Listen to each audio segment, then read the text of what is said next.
Well, the slight difficulty is the 1st of May is a holiday, and so is, and it was also the Ascension Day, and so lots of people took what we call in French a bridge. You know, they...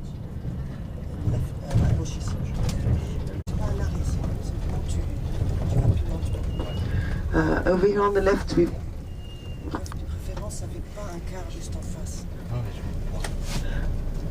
So here we've got the left, we've got the Eiffel Tower, military school on our right, Eiffel Tower on our left, and between us we've got the Champ de Mars, Mars fields. Mars was the god of the war. And on the fields we've got where those pegs are on the glass, that's a monument to peace, designed by a lady artist called Clara Halter. We're always hoping for peace in our time. It's a long story.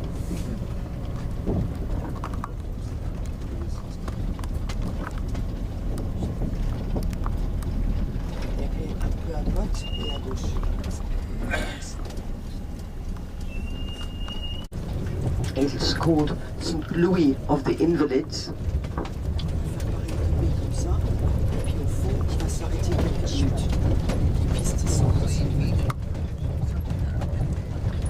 The buildings over here on the left are called the Hôtel des Invalides, and this was like a big hospice for old or handicapped soldiers. We're going to do a mini stop here, mini photo stop.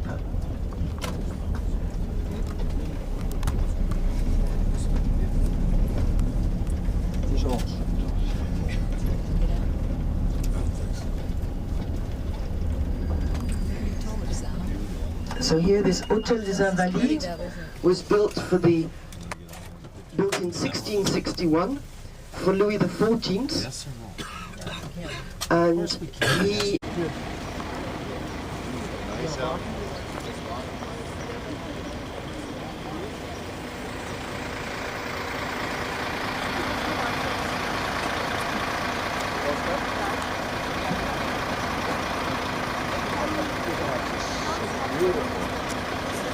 In 5, it housed in those days between 5,000 and 7,000 soldiers.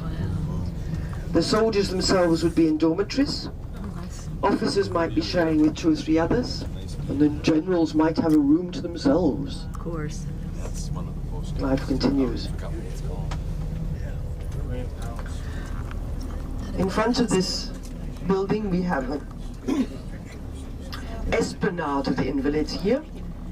This was the parade ground for the soldiers. And then it was used for the World Fair of 1900. There were here temporary buildings, temporary pavilions.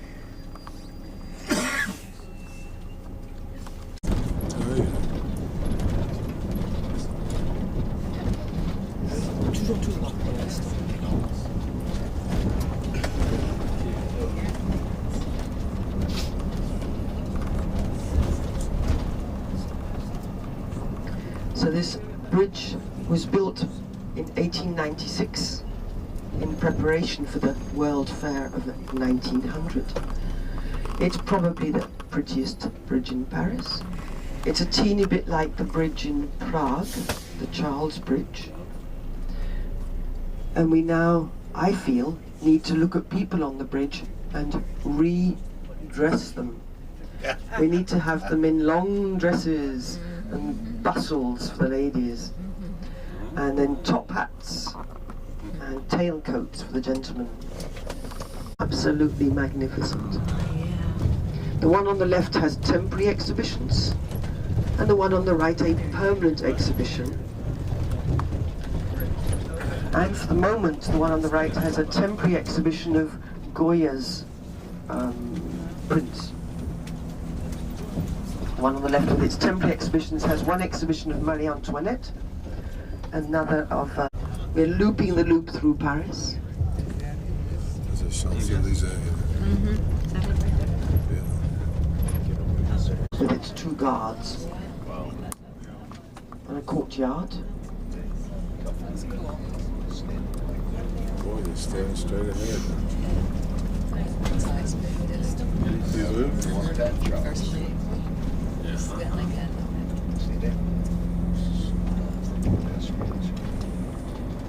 So this street has a number of big fashion shops or famous names, expensive prices, no price tags. Well, maybe price tags, but they're so small you can't read them.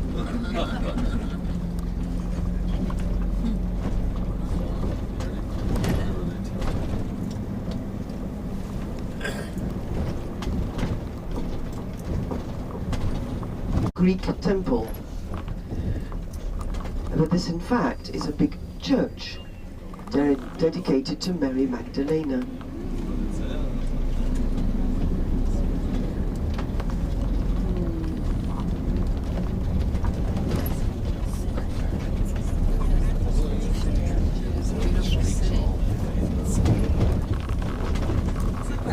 Instead of taking a bus out to Le Havre to start your tour, you'd taken the train, you'd have taken it from this railway station here. And it was the Impressionists who used this railway station a lot to go out to Normandy. And Claude Monet, in 1880s, asked for special permission from the station master to set up his easel and paint the trains in the railway station. And this is on the hill of Montmartre. So Sacré-Cœur means Sacred Heart Church, and it was built in 1885.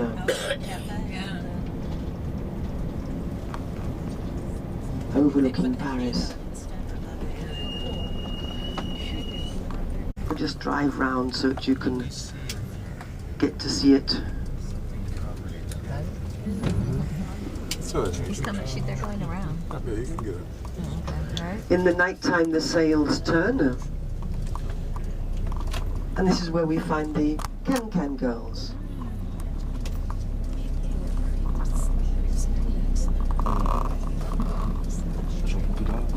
Non, tu tournes de nouveau, parce que nous on va aller par là-bas.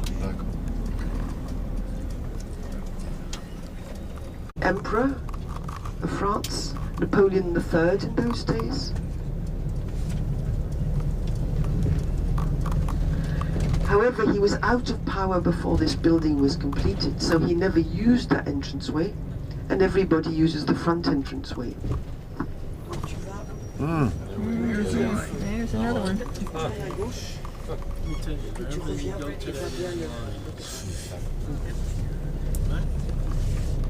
Pas ici, le prochain. Pas ici, mais juste là. Voilà, comme fait le voiture.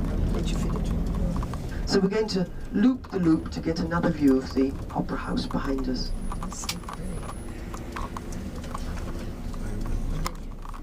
There we are, on the left.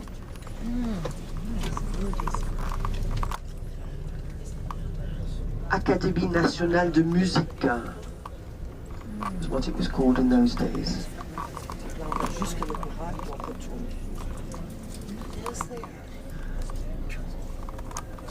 So lots of different stones and marbles and gold, lots and lots of statues, busts of musicians and choreographers.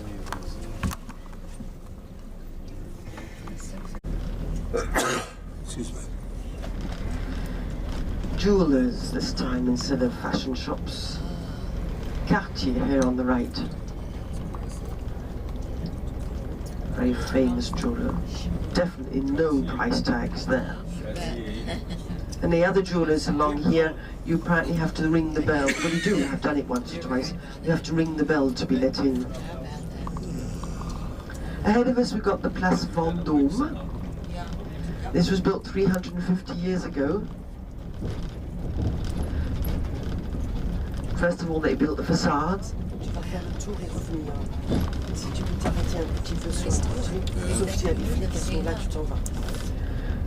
First of all, they built the facades, and then persuaded people to buy the house behind the land behind and build it.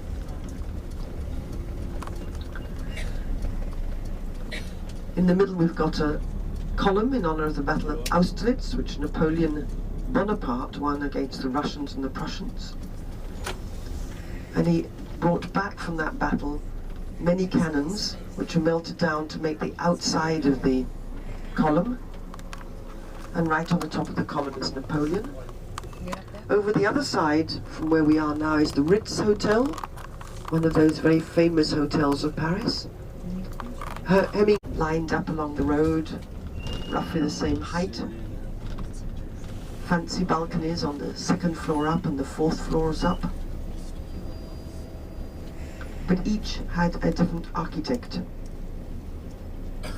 Apartments on the second floor and the fourth floor. Smaller apartments on other floors.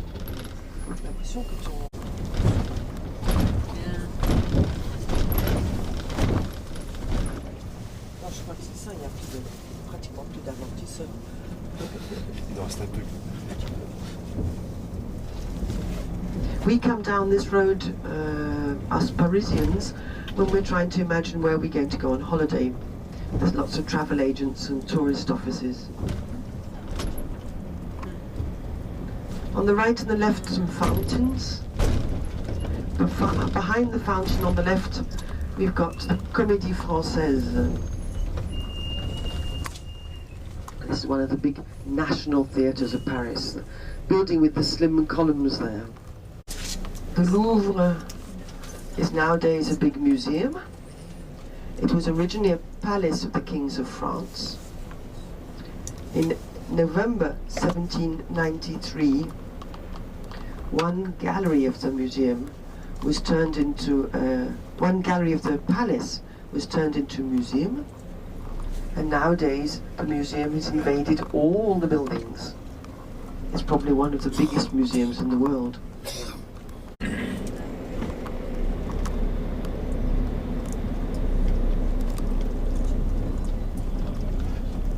Brings us into the middle of one of the courtyards of the Louvre.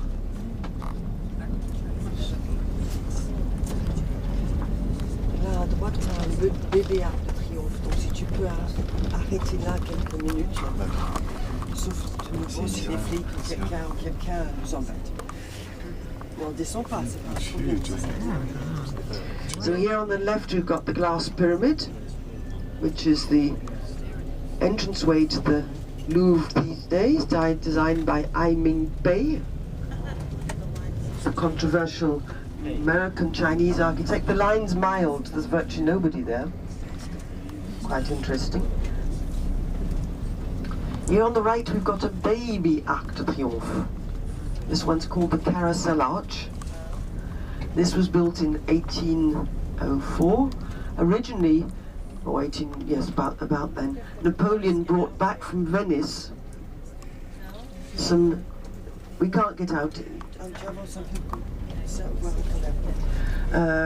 Napoleon brought back from Venice some horses, and they had to be given back, so these are copies. If you look through this is the Concorde Place ahead of us. From the Louvre we saw the obelisk with its gold tip in the middle of the place. This was a gift from Egypt. Came from the Luxor temple, 13th century BC. So it makes it 3,300 years old. And on the outside of the obelisk we have hieroglyphics from the Egyptian times. In the middle was this obelisk. Right on the top we've got Ramses II, Pharaoh of Egypt back in the time of the Luxor temple. The gold tip was added here in 1998.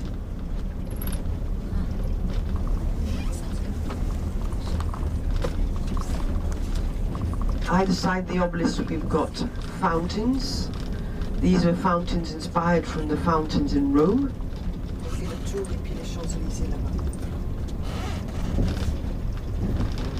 Ahead of us we've got two big buildings built in the 18th century for Louis XV, with the columns in the front. 18th century there at the back, 1840s, for about 60 years later, we've got the Madeleine Church, which we passed earlier, on the right. And then if we look on the left, that makes the echo with the Parliament. Over here on our right, behind the trees, is a building which is the American Embassy. It was allowed to be built here if it built something in harmony with the other buildings. And just here on the right was where the guillotine was set up in the time of the Revolution. And Louis XVI was one of the first people to try it out.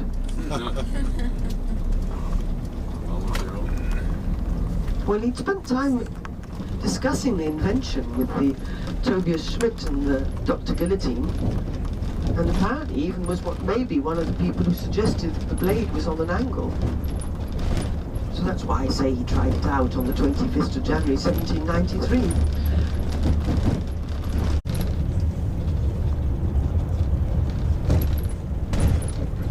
The Avenue des Champs-Élysées is also used for the bicycle race.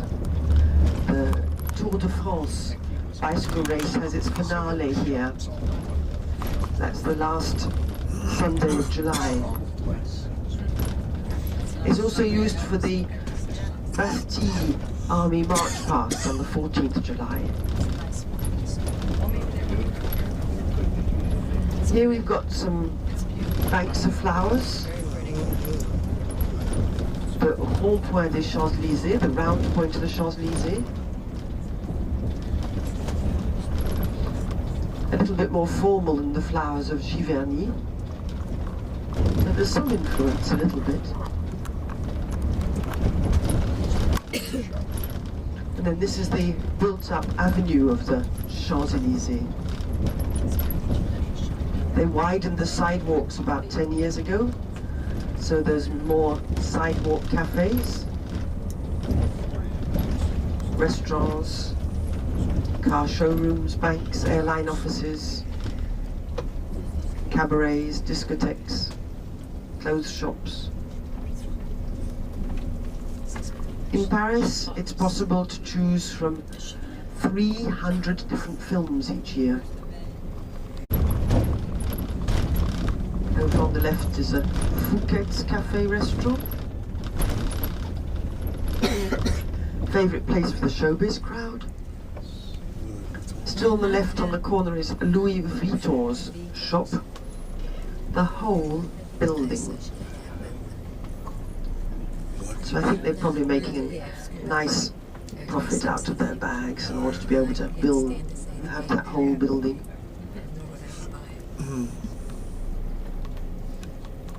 Napoleon Bonaparte. He wanted to be like the Roman emperors. When they came back from their battles, they would walk through an arch into their cities. And at the time of Napoleon Bonaparte, this was the edge of Paris. However, he had the idea late in life, and he had died before it was completed. You can climb up to the top of the arch, 284 steps. Oh, yeah. Bisschen höher noch, das konnte ich jetzt auch nicht erkennen, weißt du, dass das so auf der Hand drauf sitzt. Oder wenn ich jetzt davor stehe und ich mache beide, dann müsst ihr ja auch...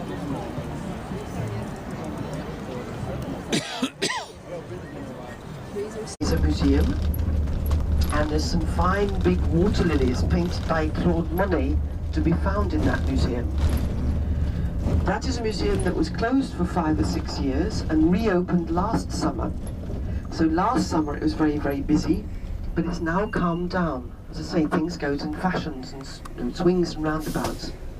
So ahead of us on the left, behind the trees, is this orangery. It opens at 12:30, and if you want to be seeing some big water lilies by Claude Monet, that might be a place you choose to go. It has therefore the big water lilies, the 17 panels that Claude Monet offered to Georges Clemenceau, who was the French politician during the first old Opera House of Paris earlier, which was built in the 1870s, and we're now going to be seeing the modern Opera House of Paris.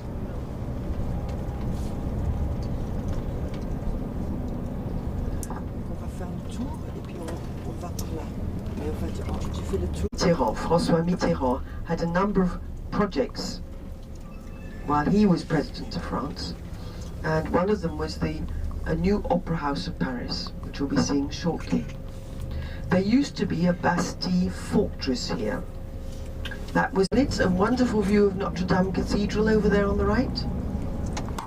Cathedral dedicated to the Virgin Mary.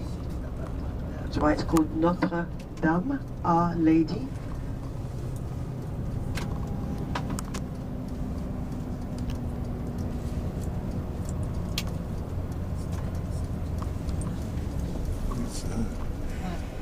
Ahead of us we've got the Botanical Gardens of Paris, the Jardin des Plantes, and there's a couple of trees there which date back to the 17th century.